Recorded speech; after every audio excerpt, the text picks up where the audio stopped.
Good morning, children. Today we are going to learn Social Science, lesson number 8, Role of Parliament in a Democratic Country. And this is the first video. Who gives the power to the government to take decisions and implement laws? Have you ever thought of this? The answer to this question depends on what type of government is in that particular country. In democracy, supreme power is vested in the people. That means people have got the supreme power, the highest power, and is exercised directly by them or by their elected agents. So either the people directly rule the country or the country is ruled by the elected agents, elected members. And who elects these members? They are elected by the people. They elect their leaders by casting a vote. You are understanding? Our country is a democratic country where we elect the leaders by casting a vote. The elected leaders and representatives form the government. In a democracy, the government has to give clarifications and provide reasons for the decisions undertaken. So, in a democratic country, the elected leaders, which are the representatives to form the government, they are responsible for running the administration of the country, and they are also responsible to give clarifications, to provide reasons for the decisions they have taken. Why so? Because we have elected them. They have not come to that seat, to that designation on their own. It is because we chose them as leaders, as leaders to carry on the administrations for our country. The other form of government is monarchy. In this type of government, the power to take decisions and run administration is in the hands of the king or the queen. As you must be remembering, in the olden times when India was ruled by kings, that was called the monarchy rule. King discusses the matters with his group of advisors, but the power to take the final decision lies with the king or the queen only. So, this was during the time of the rule of kings. The most important characteristic of democracy is that the sole power to rule the country, sole power or the only power to rule the country is not in the hands of one person or a group of people. Every citizen is a member in the decision making process. People themselves are the creators of their destiny. That means we choose the leaders, we decide who is going to administer our country, and depending on that, our country is ruled by the chosen, by the elected representatives. Who has elected them? We, the people of the country. Okay, that is why it is said that bad representatives or bad ministers are chosen by good people who do not vote. Okay, it's a dilemma, it's a very bad thing that in our country many people do not practice this right of casting their vote, and this is mostly done by educated people. Whatever it is, the whether you want to give cast your vote to a particular representative or not, there is also an option of none of the above. That means you cast the vote saying that you are not interested in any of the candidates selected by the government.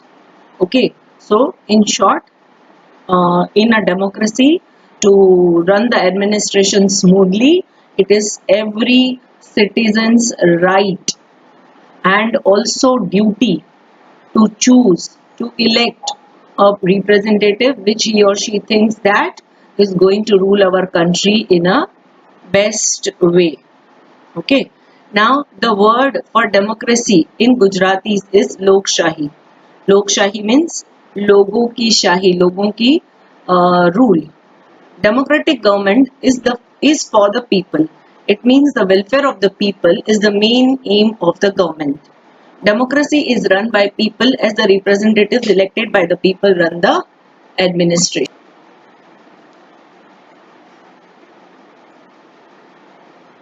Now let us see this table which is given to us. Form of government. Two different forms of government we learned, monarchy and democracy. Democracy has got further division, which is presidential government and parliamentary government. Under presidential government, again there are two categories, unitary government and federal government, that is correlated political system. And under parliamentary government, there are unitary government and federal state as the presidential government has got. So we can say that our form of government, democracy, is divided further into these different categories. Your school must have been organizing elections for school panchayat. Similarly, your class monitor also must have been elected. In many schools, such kind of system is there where the people or the students in the class, they elect the monitor of their choice. At times it happens that the monitor is not elected but selected directly. As in our school, the teachers select the monitors or the prefects directly. As a result, others who wanted to be the monitor feel discontented and express their disapproval. That means others who wish to be the monitors, they feel discontented, that means unhappy, and they express their disapproval. Disapproval means they show their unhappiness and they disapprove that. Why is that so? Because their chance of becoming the monitor is completely snatched away if the monitors are selected directly. Like it is done in the school panchayat, representatives are elected in a democratic government too. The leader of the party that wins the majority of seats becomes the Prime Minister, and he selects members from the group of elected representatives to form the Council of Ministers. These ministers are assigned various departments and duties. So, here they have explained that as it is done in the school panchayat, that means in the school, representatives are elected in a democratic government too.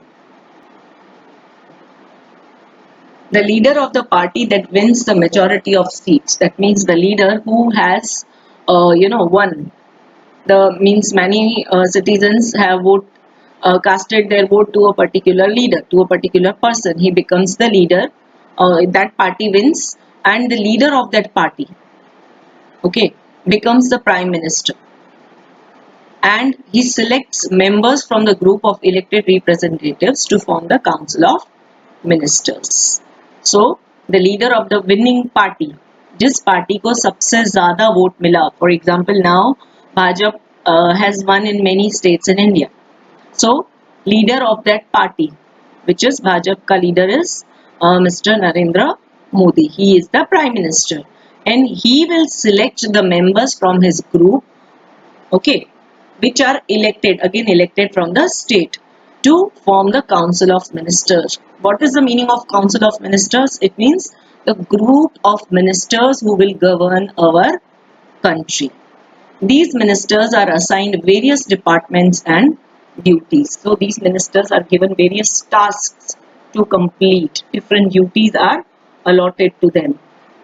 Now, for example, you've got education minister, you've got home minister, you've got health minister, you've got shipping minister. You understand? Different categories are there, and these ministers, they are allotted these categories or different departments by the prime minister. This we can understand in a very simpler way. That is, we can say that see, for example, in our school, if we elect, or if a class teacher is selected by the principal ma'am, that he or she will be the class teacher of your class, okay, then the class teacher we can consider as the prime minister of that class. Okay, now the class teacher will select the group or the people from her class to be a Hindi speaking monitor, to be the class monitor, to be a uniform monitor. So different monitors are assigned the duties by the head of that party. That means the Prime Minister. You understand? As in your class, the teacher allots various duties to different monitors. In the same way, the Prime Minister, he will allot duties or assign various departments. Assigning departments means allotting different departments, and they will handle that departments depending on the job, depending on the work they have to do. Understood this much? Now, how is the parliament formed? India has adopted parliamentary form of democracy. The parliament is the supreme institution of India. Okay, parliamentary form of democracy, we have adopted, we have selected or chosen this form of democracy. It is the supreme institution in India. That means there is nothing above parliament in our country. Parliament is the head, we can say, of administration in our country. The Parliament of India consists of the President and two houses, which is Lok Sabha and Rajya Sabha. The Lok Sabha, which is also known as the lower house, and the Rajya Sabha, which is also known as the upper house. Now,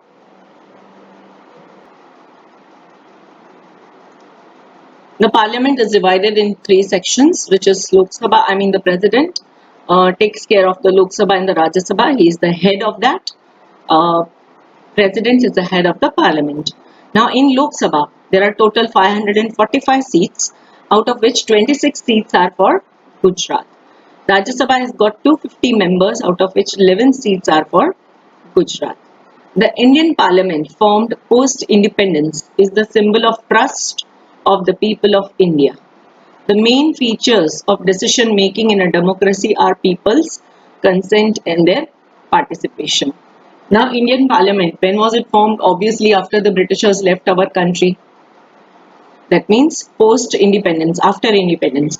And it is a symbol of trust of the people of India. That means we, the citizens of India, we trust our government completely. The main features of decision making in a democracy are people's consent and their participation. That is the main important feature of democracy, that people's consent and participation is there. Consent means our agreement, we agree to that.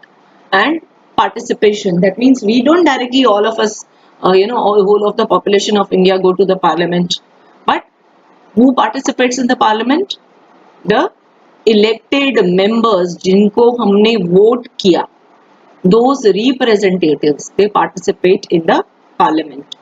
In our system of governance, the parliament enjoys complete power since it comprises the elected representatives of the nation. As we have learnt that democracy, it has got, that much power. The people have got the ultimate or the supreme power.